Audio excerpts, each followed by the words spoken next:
you guys? Here today. Gonna make a quick little video. Got a couple things to take care of. Been a little sick, so I didn't get a video on this weekend. But in the ML today, gonna look over a few things that have been going on since I adjusted the fluid for the power steering, and then I bled the system and stuff. It still is a little bit noisy when I'm driving, and I heard that there's a filter in the reservoir tank itself that even if the the reservoir is still holding fluid and stuff fine, that filter going out or getting bad or whatever can cause the pump to just sound noisy when driving. The power steering's been working fine. It's not like leaking. It's just been noisy. So I might take that reservoir off today, because I have the new one that I bought from FCPEURO anyways that I didn't put on. And then I might put the rotors on. The rotors got here, so I might put the front rotors on. I'm a little under the weather. I'm starting to feel better now, but I've been sick the past couple days, so we'll see how I feel once I get over there. And then I also have to ship out an item for one of my subscribers. I'm sending him the strut tower bar, the front strut tower bar for the W163 chassis. He has a C32, and for the C55 there just wasn't enough room with the airbox, but we think, after looking at his engine bay setup and everything, I think he'll have enough room to mount it properly and not have to worry about it rubbing against the airbox. I think he has the needs wings intake setup anyway, so it gives him a little more clearance as well. Besides that, it's gonna be running around a little bit, and catch you guys up as soon as we get over to the garage, start working.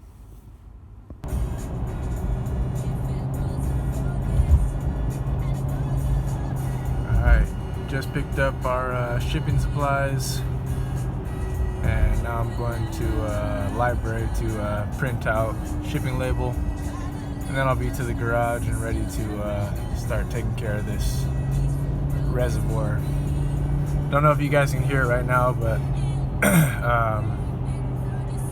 yeah, it's just kind of noisy. I mean, power steering works fine, but it's definitely making some noises. So yeah, there's a cop in front of me, so I'm gonna stop recording and drive.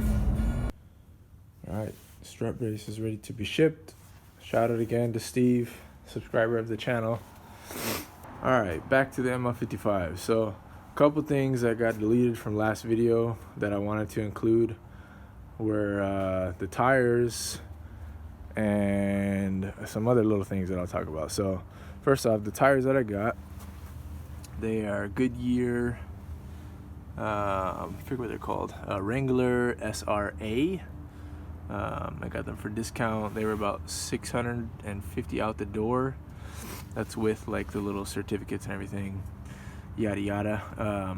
The other thing that got lost in the other video is me talking about the wheel condition. So this is really the biggest kind of ugly cosmetic on this car, as the wheels are not in the best of shape. This one's not that bad compared to the other ones, but like you can see in the rear, the chrome is just peeling off really badly. So I'm just gonna leave them for now. Summertime, I'm probably gonna look at having them de-chromed and then refinished. There's some guys around me that they use like but basically they put it in a chemical and kind of give it the correct electrical current, and it basically just shakes off or dissolves the chrome without having to try to powder coat or do something crazy, and that doesn't really work for this anyways. It would just end up pitting all the steel or alloy or whatever is underneath the chrome. So yeah, not in the best shape, but I don't really mind it too much. The chrome wheels are not my favorite. They wouldn't have been my choice, but they're still in good shape besides just cosmetic, so I'm fine with that. So, and then the other thing that got lost in the other video is this bolt is broken for this rear quarter window, and the Mercedes piece, the actual one, even on like Amazon or other places, it's around $60, $60 to $70 for just that bolt and washer combo, which is kind of ridiculous.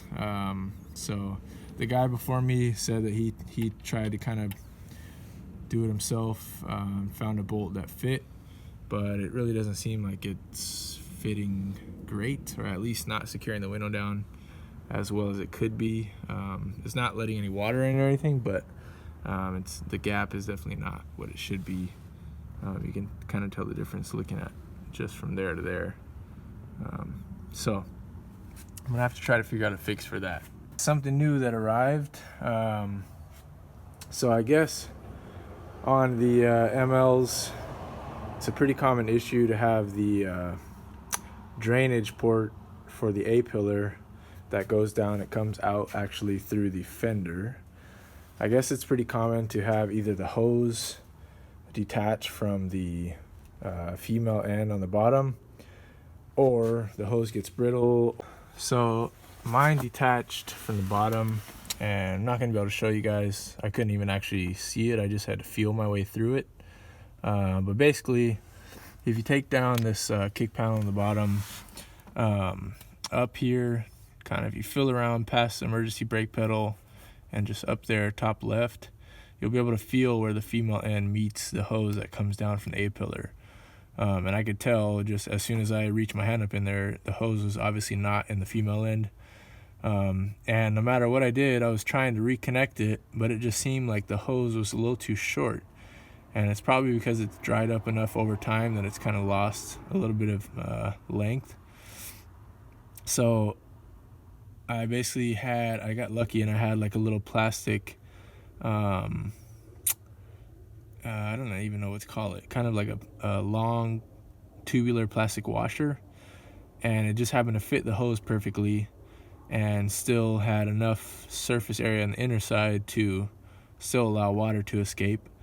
So I basically plugged that in on both ends and attached it like that and tested it out a couple times, and it worked really solid. So the way I noticed this was happening was I was cleaning out the car one day and I noticed that the carpets were all wet in the front passenger side, or the front driver's side wheel well.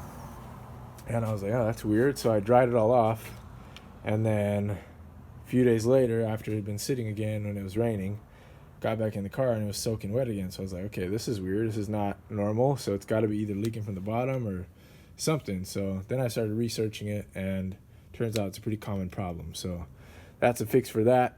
I'm going to check the other side and the passenger side just to see the hose is connected properly. That one hasn't got any water on it, but I'm probably going to do the same hack I did for this one on that side, just for a kind of precautionary measure. But yeah. All right, so after looking with the light, you can't really see it on video, but there definitely is some type of big filtration pad on the bottom of here. So from what I was reading, the guy claimed to be Mercedes kind of expert mechanic. So he said this is a common problem. When people hear noise from the pump, they think it's a pump. They take it to the dealer. Dealer charges them for a pump in the reservoir when the reservoir was actually the problem itself, if the pump is still working fine. So like I said, mine is still working fine. It's just being noisy. So I think I overfilled it the first time that I filled it that day when I changed the gasket, but it was still quiet after that. And then when I adjusted the fluid level and then bled the system, after that is when I started to notice it. So I'm not sure. Hopefully I didn't wreck the power steering pump, but I want to at least give this a shot first since I already have the parts to do it. And we'll see if that helps at all. And if I do need a power steering pump, then we'll go from there. Luckily, they're not that expensive. But let's try this first. All right, so just had to drain the fluid out. Power steering fluid. That's about all I could get out of there with the little suction method. So I'll just have to kind of try not to spill as much as I can once I get it off here. So reminder, it's just an E10 bolt right there, the inverted Torx. and then your little hose clamp, and the C-clip on the back. So I'm going to do my best to not make a mess, but yeah, I'm gonna get this off here, plug the other one back in, fill up the fluid, and then there's a procedure I'll show you guys on how to rid the system of air bubbles. So I'll show you guys how to do that after I get this hooked up. Alright, so I got the old reservoir out. Comparing it with the new one, they're pretty much the same, but again, you can't see it, but the filter side definitely looks worn out on the old one. The rest of it, I mean, they're pretty much the same. This one, I'm surprised it never cracked or anything. I'm sure it's the original one. So we'll see. I don't know. The guy on the internet said that this seems to be a common thing, and here I am saying trust some guy on the internet, but I've learned a lot from the internet for taking care of these cars, so I'm going to trust this and just see what happens. I mean, worst comes to worst, then doesn't fix it, and we go on from there. A noisy power steering pump that works is better than one that doesn't work, so I'll take noise for the time being until I can replace it. But maybe this will help, so let's try. Alright, so I got the new one on and filled it up with a good amount of fluid so far. It's a little bit over right now, but that's because I'm still going to bleed the system, and I might need to take some out after I do so. But so to bleed the system, you basically lift the front end of the car, and then with the car off and the cap off of the power steering pump, you basically turn the wheel back and forth full lock, and they said to do this 30 to 50 times or until there's no more bubbles kind of coming through. So, and you can kind of hear it as you're doing it. I did it before with the other one before I changed the reservoir, and you can hear the bubbles, and they'll start to dissipate the more and more turns you do. It's a good arm workout because you're basically turning with no power assistance, and once you do that, a minimum of 30 times they say, then you want to drop the vehicle down, start it, check the fluid level, and then if your fluid level looks okay, let the bubbles dissipate. Any remaining little bubbles will dissipate with the vibration from the motor running. Then you can cap up your system, full lock to lock, 10 times on the ground, check it again, and then if you're good, you're good. If you need to top up, then top up. So I'm going to go through that right now, and I'll show you guys what it looks like, but kind of a one-man job right now, so won't get much footage, but that should explain the process at least. Alright, so got it jacked up. So again, I'm going to go key on, but engine not started, and lock to lock a bunch of times. Here we go. Alright, so that's a wrap on the swap out of the reservoir. I will update you guys once I get home to see if it changed anything. Alright, I just got home a little bit ago, and good news so far. That reservoir, for whatever reason, is pretty crazy, but the noise level is probably at like a fourth of what it was. It's hardly even noticeable. I think it sounds like it should now. So, pretty happy. Just changing a reservoir that I already had, and got rid of how noisy it was, because it was pretty noisy before that. So, glad to have done that. Didn't do the rotors today. Just wasn't feeling up to it. I'm still not feeling 100%. So, but wanted to take care of that while I was over there. Yeah, that's it. I'm tired. Gotta go rest again. Alright, so one last thing I forgot to mention. I have engine mounts and transmission mount on the way, so those will be taken care of soon. And then one other thing that I'm going to try to do over winter break is the torsion bar pads. So I haven't ordered them yet, but yeah, I'm do the engine mounts and the transmission mount first, and then probably move on to the torsion bar pads. So stay tuned. a couple more things coming up. I also want to check in with the C55 so you guys don't miss out on that too much. But yeah, that's about it for now. Didn't want to forget that I'm going to start editing right now. So, check you guys soon. Thank you.